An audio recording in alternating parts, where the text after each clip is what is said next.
My name is Asinawiche Safiangel Agno, and I'm here with Ta'kaiya Blaney.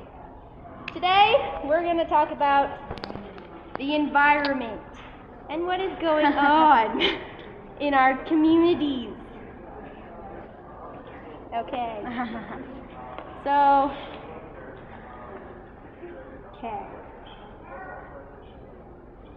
How did you come about your beliefs about the environment?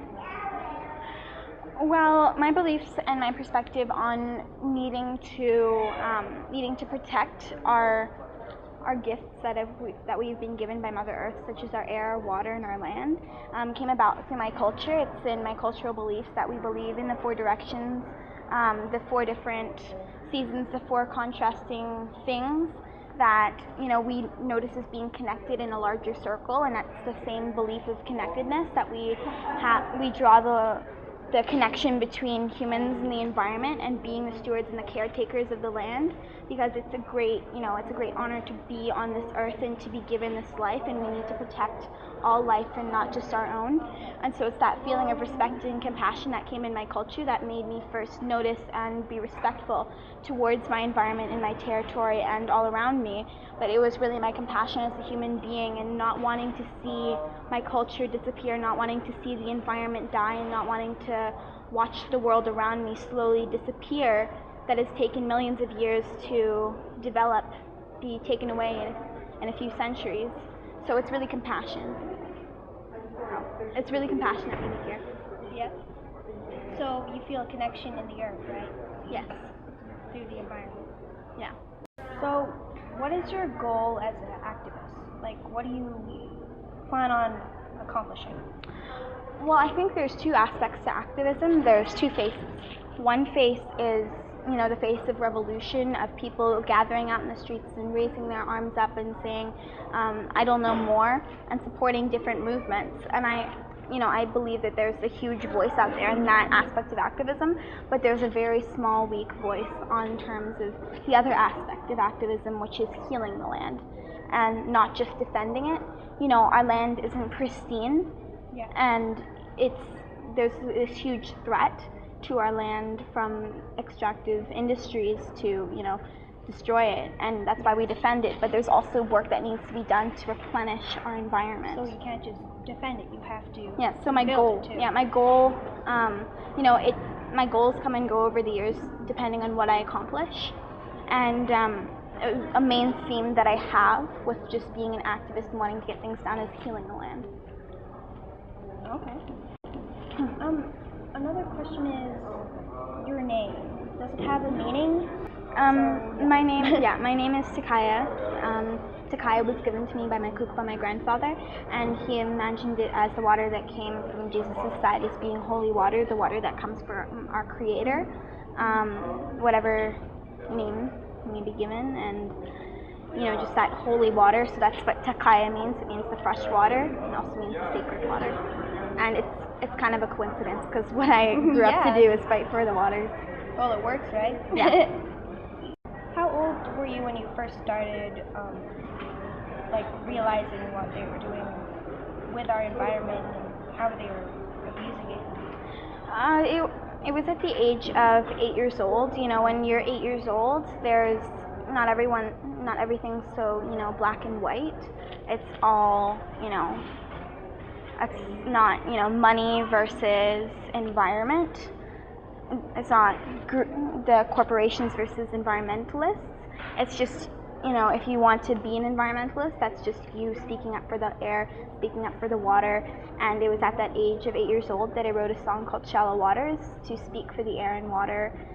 Because, you can only go without air for 3 minutes. You can only go without water for 3 days. And how long can you go without that extractive industry? So we really need to put our priorities first, because in this generation and at this moment, what's happening is we're running out of clean water, we're running out of clean air. And then within a century, we might run out of all of those resources that we need for survival.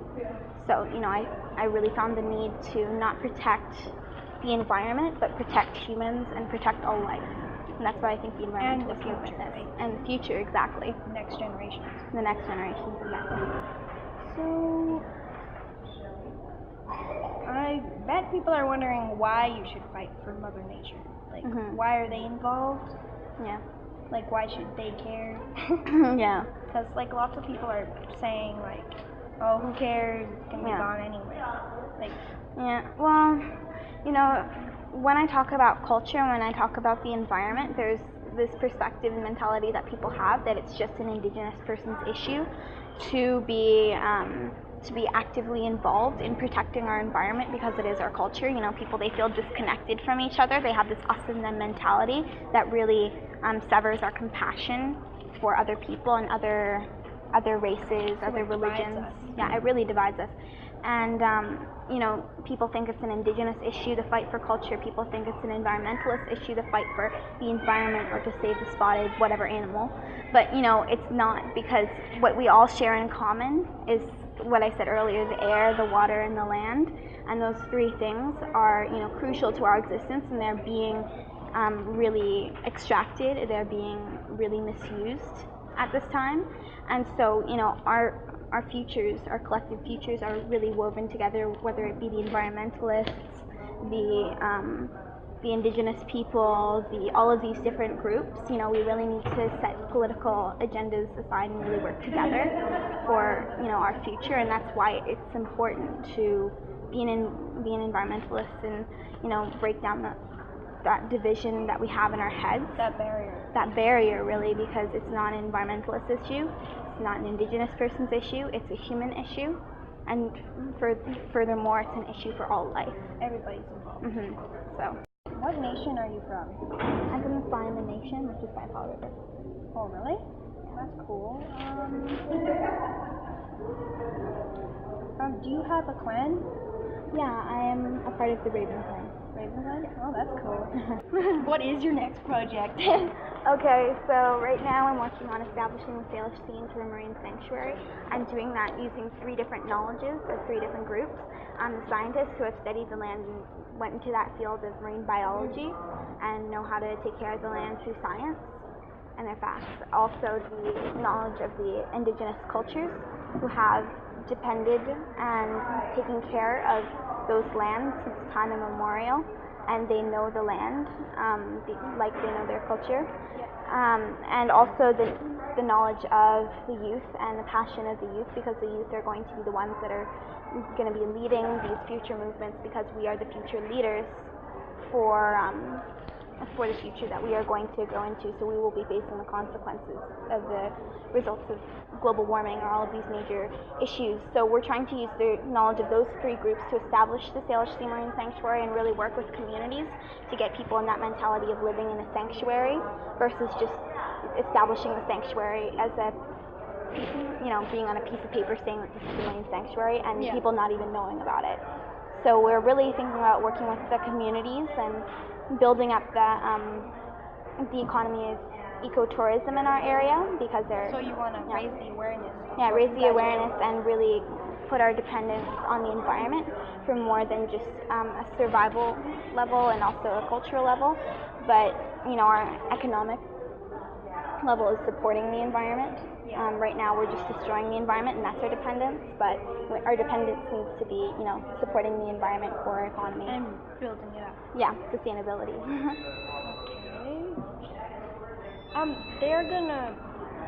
They're planning to build the pipeline, the Gateway Pipeline. And for me, I'm against that. So what are your feelings about them putting pipelines through our land? Like, is that something you want to happen? Well, you know, these, I am against the pipeline, and I have been since I heard about it, because, you know, that's something that's a risk to the environment, that's a risk to cultures, and that's a huge risk to our air and water, a risk that we really can't take. You know, once it's gone. Yeah. Once it's gone, and what's taken millions of years to build up into this beautiful ecosystem could be just unraveled in the second that oil spills. And so, you know, even though that that oil pipeline, whatever economic benefits it may have, it will still have negative effects in the land that will become permanent, and that will still be there. That oil will still be there in hundreds of years from now, and children that will be there at that time, they won't be able to practice the culture, and they won't be able to speak the language because the environment will be gone. And that's a risk that I don't want to take. Yeah. Some people think that the Anchorage office is afraid of you because I read this article on the internet. It said that you were trying to write a letter to their office. Oh, that was. And they turned you down. That was the first activist work that I ever did. I actually went to their offices and I wanted to speak to them about the Northern Gateway Pipeline, what I didn't agree with. Not to get them to change their mind, but just to get other people to become more aware and to hopefully take a stance on it based off of, the negative effects of the environment. Make their own decisions, right? Yeah, well, anyways. Well, in the right direction. Yeah, well, just, become aware. And, yeah, so, you have all of these corporations that are facing this huge resistance of, I will no more. So many activists and environmentalists that are speaking their truth for their future and for their children. And, there absolutely is that element of fear within those corporations. They are afraid of that voice. They are afraid of the publicity that might get. And, they don't want anything interfering with that money. Yeah. And we, on the other hand, don't want anything interfering with our future, with our water, with our air. And those are such important things to us, more important than money could ever be. That's why we are so unafraid of them, while they are so afraid of us. So, that really says a lot, and that really gives me strength to, keep fighting with my sisters and brothers and cousins, and, all that whole support. family. Yeah.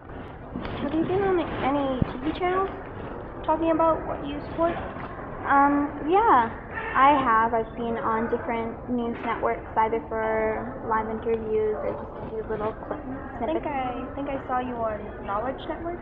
Yeah. Is that spelling bee? Oh, yeah. Yeah, and I've also done some acting work in short films that are orbiting around Indigenous culture, and so those sometimes circulate around the different TV channels. Yeah. I think people are wondering right now, what can they do to help the environment? What can they do to take a stand against this? Well, I always try and promote local action and action on a community level and implementing different environmental policies that our leaders aren't accepting or aren't properly implementing on a grassroots level. So from then on, we can build a base across our communities and furthermore across our provinces of environmentalism in our communities, and then from there build it up all the way to our leaders. So our leaders have to be going in the direction that it's people that they are trying to be the speakers for the same direction that they are taking. So, taking action, whether that be just small things to big things, every little action is very, very powerful and is very important. So, the biggest mechanism for change that we can do is just doing stuff on a local level and speaking out and being representatives of the future that we wish to see. Okay, I guess that's all the questions I have. Okay. Because you pretty much explained it all. Nice meeting you. Good interview.